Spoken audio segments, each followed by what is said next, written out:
Did you know the way you sleep could be silently damaging your heart as you age? It's true, most people don't realize that certain nighttime habits can quietly wear down your heart's ability to rest, repair, and function the way it should.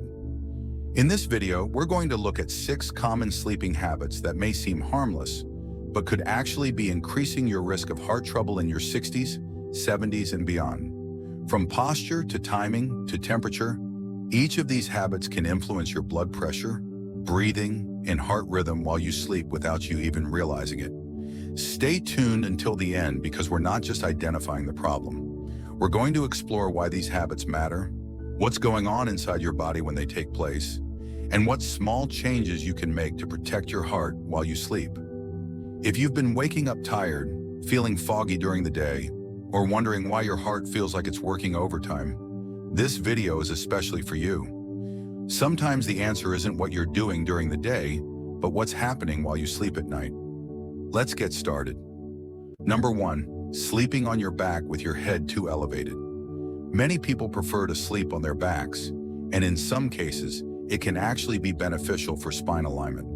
But when your head is raised too high, especially with multiple pillows or a thick wedge, it can quietly strain your cardiovascular system in ways that become more serious over time. When your head is elevated at too steep an angle, it slightly compresses your neck and upper chest. That position can restrict airflow through your windpipe, making it harder for oxygen to flow freely during sleep. And when your body senses less oxygen, it makes the heart work harder to compensate. That leads to increased nighttime heart rate and elevated blood pressure. 2 things that are especially dangerous if you're already managing heart issues or circulation problems. What often makes this habit go unnoticed is how comfortable it can feel at first. People raise their heads to help with acid reflux, sinus congestion, or even just out of habit. But while it may help with digestion in the short term, it puts the body in a slightly unnatural position for breathing. Over time, that can quietly wear down your heart's ability to rest properly at night. There's also the issue of circulation. When your head and neck are bent forward, even just slightly, it can alter blood flow between your brain and your heart. That's not a concern for a young, healthy person with strong arteries. But as we age and those vessels stiffen, even a small positional change can cause bigger consequences. Let's take Harold, 74. He always stacked 2 or 3 pillows at night to ease shoulder tension. But over the past year, he began waking up with a racing heart and dry mouth. His doctor suggested trying a flatter pillow with better neck support. Within a few weeks, his nighttime heart rate had stabilized, and his sleep felt more restorative. What seemed like a small change turned out to be a big deal. Your body wants to rest at night, not fight for breath. And your heart, especially after 60, needs those hours to slow down, not ramp up. So if you're someone who sleeps on your back, check your pillow height. A single supportive pillow is often all you need. One that keeps your head in line with your spine and allows for easy breathing. And if you snore or wake up feeling tired, consider tracking your sleep position. It may not feel like much, but correcting your head angle could ease the load on your heart and improve how well you recover each night. Sometimes the smallest changes make the biggest difference, especially when it comes to how your heart works while you're asleep. Number 2, going to bed right after eating a heavy dinner. For many older adults, dinner is the main meal of the day. It's when you slow down, sit with family, and enjoy a proper plate of food. But if you're heading to bed too soon after that big meal, you may be putting quiet stress on your heart without realizing it. When you eat a heavy dinner and then lie down shortly after, your body is forced to digest in a position it's not designed for. Gravity no longer helps your stomach empty smoothly. Instead, your digestive system has to work harder while you're resting, and that means your heart does too. Blood is redirected to the stomach and intestines, keeping your body in a more active, alert state exactly when it should be winding down. On top of that, digestion itself naturally increases heart rate. After a large meal, your sympathetic nervous system kicks in. That's the part of your body that gears up your organs, including the heart. So when you go to sleep, right after eating, your heart stays slightly elevated for hours. You may not feel it, but your body does. There's also the issue of acid reflux. When you lie down too soon after a large or fatty meal, stomach acid can more easily creep up into the esophagus. This causes discomfort, coughing, and even disrupted breathing during sleep. And while that may just seem annoying, anything that disrupts your breathing or oxygen levels at night makes the heart work harder than it should. Let me give you an example. I knew a man named George, 78, who loved a big plate of pasta around 8 p.m. every night, then would head straight to bed. Over time, he began waking up with a pounding heart, feeling sweaty and disoriented. At first, he thought it was nightmares. But after a heart monitor and sleep study, his doctor linked it to late-night digestion and mild reflux, triggering sympathetic responses while he slept. Simply moving dinner 2 hours earlier and taking short walks afterward helped settle his system and brought his heart rate back to normal during the night. It may not sound like much, but timing matters. Ideally, try to give your body at least 2 to 3 hours between your last meal and bedtime. That window gives your system enough time to begin digestion while you're upright, letting your body enter sleep mode without all that extra work. And if your appetite tends to peak at night, go lighter with dinner. Think soups, steamed vegetables, lean proteins. Heavy, greasy, or salty meals late in the day take longer to digest and can send your heart rate upward at the exact time it should be going down. Your body does its best healing during sleep, but it can't do both, digest and restore at the same time. So by giving your heart the quiet, restful night it deserves, you're giving yourself a much stronger chance at waking up healthier, calmer, and with far less strain on the organ that keeps you going. If you're still watching this video and finding these insights valuable, please comment number 2 below to let me know you're here. And if you haven't subscribed yet, I recommend you subscribe and turn on the bell so you don't miss any videos. Your support helps us continue creating good content to inform and inspire you. Now let's move forward. Number 3, waking frequently due to untreated sleep apnea.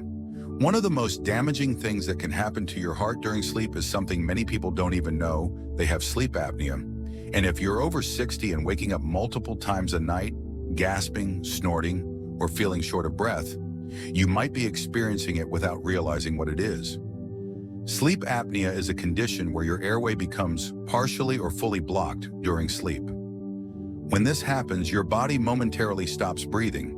Your brain quickly wakes you up, sometimes just for a second, to get you breathing again. Then you fall back asleep. This can happen dozens, even hundreds of times a night without you fully noticing. But your heart notices every time. Each pause in breathing reduces oxygen levels in your blood. Your body responds by activating the stress system, increasing blood pressure, and telling your heart to work harder.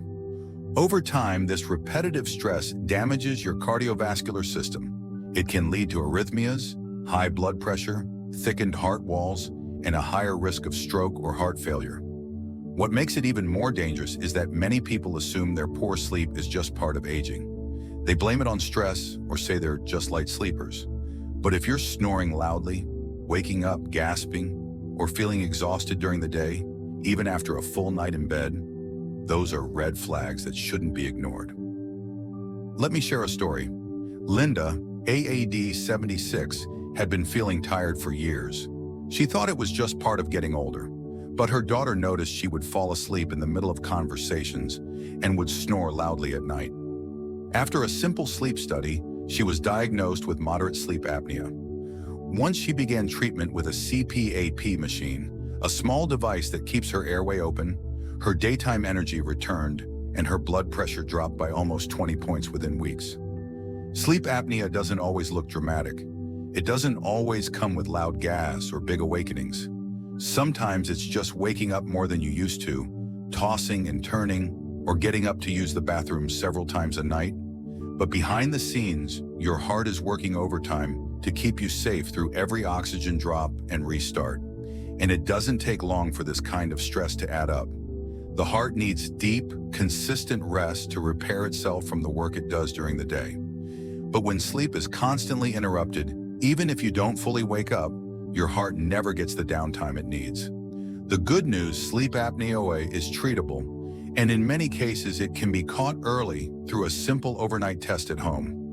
If you're waking often at night, especially with dry mouth, headaches, or rapid heartbeat, don't just accept it, bring it up with your doctor. Getting proper treatment doesn't just improve your sleep, It can protect your heart and extend your life. Sleep is when your heart should finally get to rest. But untreated apnea turns night into an endurance test. And the longer it goes unnoticed, the harder your heart has to fight. You don't have to live like that.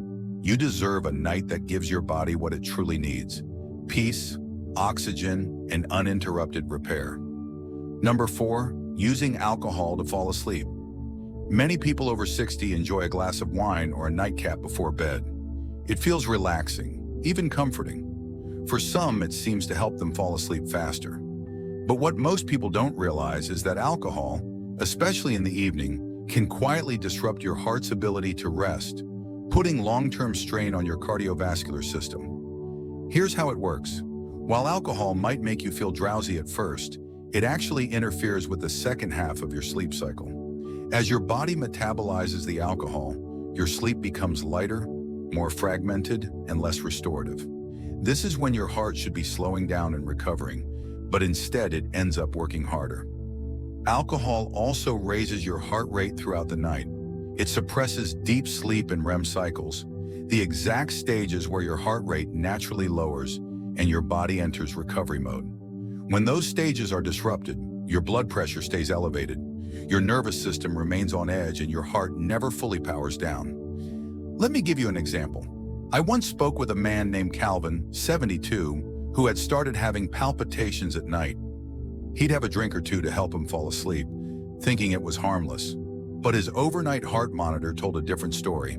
His pulse would spike between 1 a.m. and 4 a.m., just when his body should have been resting most deeply. After cutting back on alcohol, not only did the palpitations stop, but he said he felt clearer and less anxious during the day. What's important to understand is that alcohol also affects your body temperature, hydration, and breathing. It can contribute to nighttime sweating, disrupt your circadian rhythm, and increase the chances of sleep apnea episodes. All of that puts extra work on your heart at the exact time it should be recovering. Now, this doesn't mean you can never have a drink, but if you're using alcohol as a regular sleep aid, that's where the danger grows. It may help you nod off, but it robs your body of the deep healing sleep your heart depends on. If you're finding it hard to fall asleep at night, there are better ways to support rest. Ways that don't quietly sabotage your heart.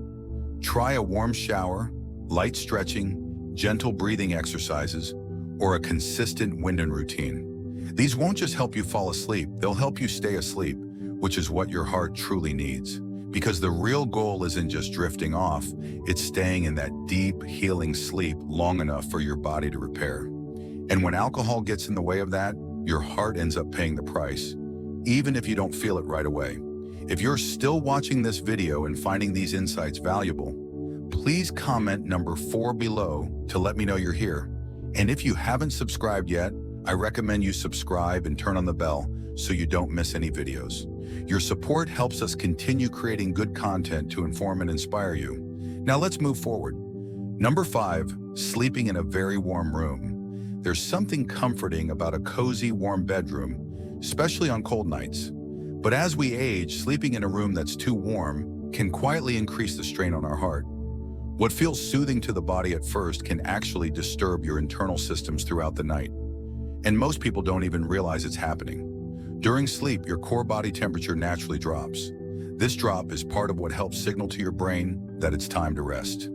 It allows your metabolism to slow down, your muscles to relax, and your heart rate to decrease. But when your room is too warm, whether from heaters, too many blankets, or closed windows, that cooling process is interrupted.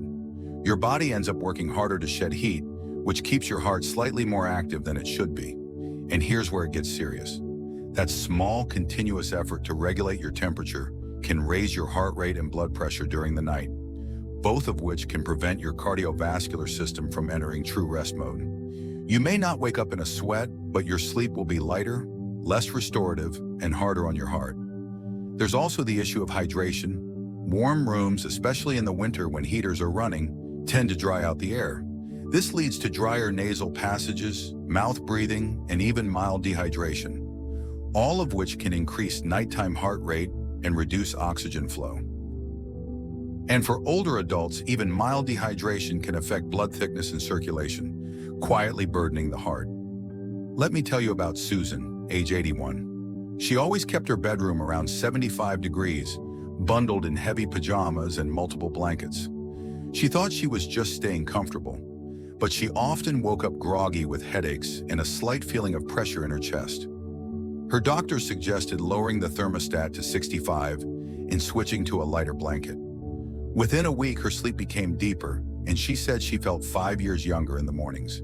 The ideal sleeping temperature for most adults falls between 60 and 67 degrees. That cooler air helps your body transition into sleep more easily and stay in deeper sleep cycles longer. For your heart, it means less overnight work and more true recovery.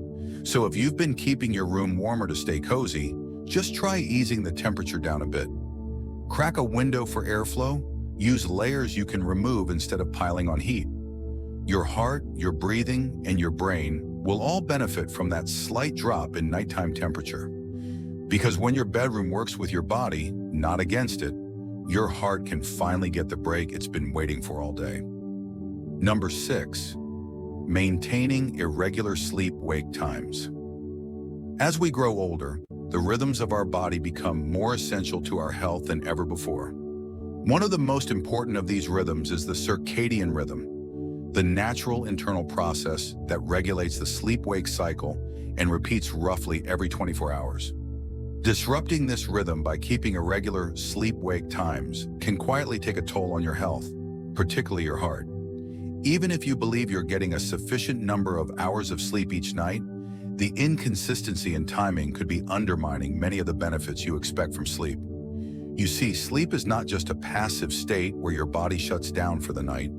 It's an active, dynamic process during which your body restores itself, repairing tissues, processing memories, regulating hormones, and yes, allowing your cardiovascular system to reset. But these restorative processes are guided by your body's internal clock. When your sleep-wake times fluctuate significantly from day to day, staying up until 1 a.m. one night, crashing at 9 p.m. the next, or sleeping in late on weekends, you throw off that internal clock. The consequences of this disruption can be subtle at first. You might feel groggier in the morning or have more difficulty falling asleep at night. But over time, the internal confusion it creates can lead to chronic stress within the body. Your brain doesn't know when to release melatonin, the hormone that helps you fall asleep, or when to suppress it.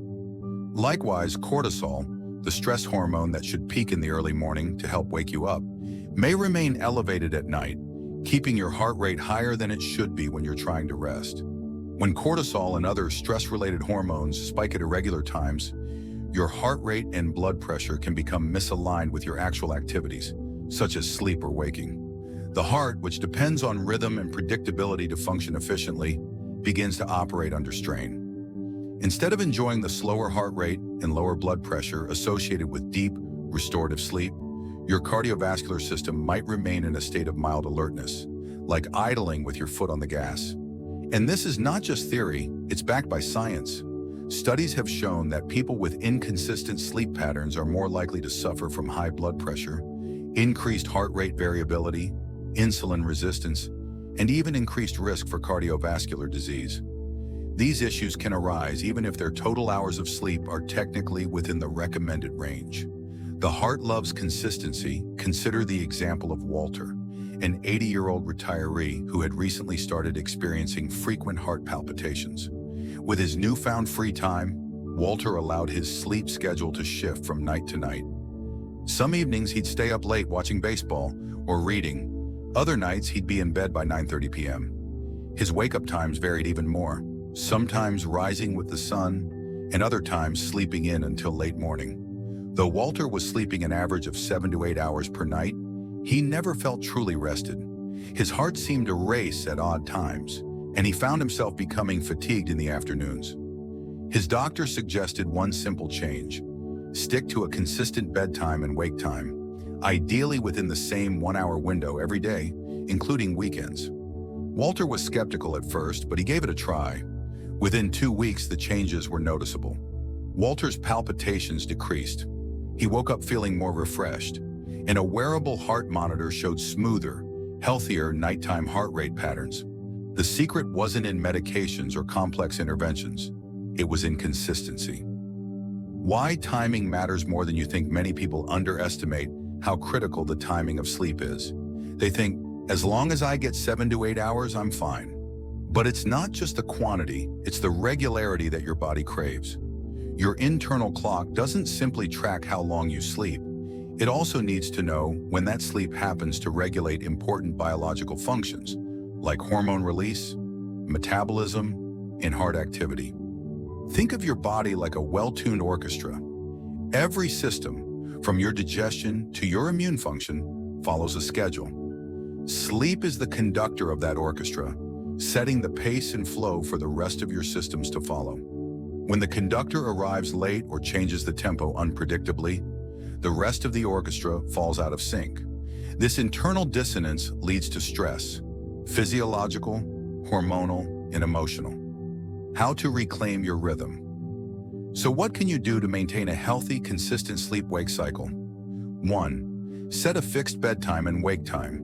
Choose a window that suits your lifestyle and stick to it, even on weekends. Your body thrives when it knows what to expect.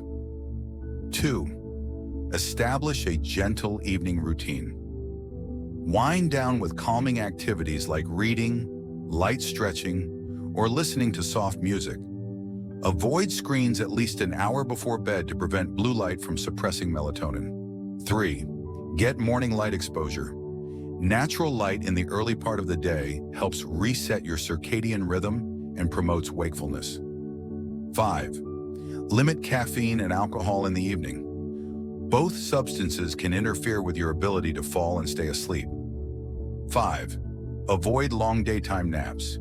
If you need to nap, keep it to 20 to 30 minutes, and avoid late afternoon naps that can throw off your bedtime. Even small adjustments can create meaningful improvements.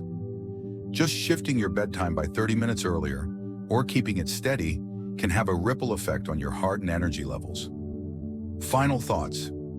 This isn't about achieving sleep perfection. Life happens, travel, illness, family obligations, but the key is awareness. Notice how your sleep affects your mood, your energy, and your heart. Pay attention to when you feel your best and use that as a guide to set your schedule. Sleep is not a passive luxury. It's one of the most powerful tools you have for rebuilding your heart, your brain, and your health. And the more consistent you are with your sleep schedule, the stronger that tool becomes. Remember, your heart doesn't get to rest just because you do. It depends on your patterns to know when to rest and recover. Give it the steady rhythm it needs, and it will serve you better, longer, and with greater resilience. So tonight, take one small step. Set a consistent bedtime and stick to it for a week. Notice the changes.